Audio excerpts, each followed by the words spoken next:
Hello guys, for today's video, so nagbugha ni tagkahoy guys, no? So medyo hayag naman ang ato ang panahon, dili naman ulan.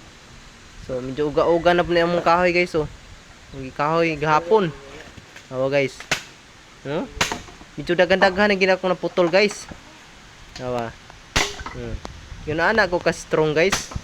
Suki kumhapak ba. Grabe energy, oh. Dagko pa kay bukton. Udah.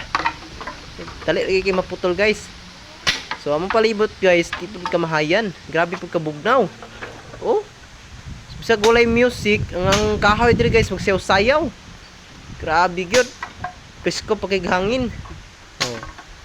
Oh, di ba? Medyo daghan na tong kahoy guys. Na? Guys, maning kamot ta so daan na pud guys akong ate guys. Nagsabot naman midaan siya mitig hakot. Nga ko mitig kuan tig putol. So, dagko pag isag bukton guys, so di pagansin ako. Grabe. Mao ni maminyo guys. Igid magmahay ning kaminyuan na guys, oh. Grabe ka. Kuan, kugihan. Go ate, go, go. Grabe pud ka high tech amo ang kan guys, oh. Amo ang taganan og kahoy, pinang hanger style.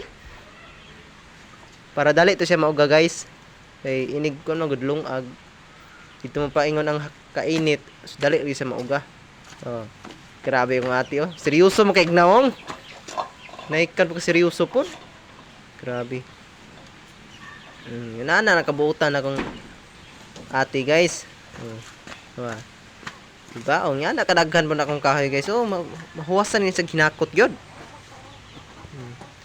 Oh, grabe ka astig po do. Astig, mabangbang, astig kayo. Oh, kumbate. Banat sinuhulan. Agoy, susayanga. Wag ginaigo ang manok. Sus. Igagero na tay. Latan. Kung magamit na akong kahoy. Kanasus. Sayanga. Gihinay man pud nimo, oy. Gihinay man pud.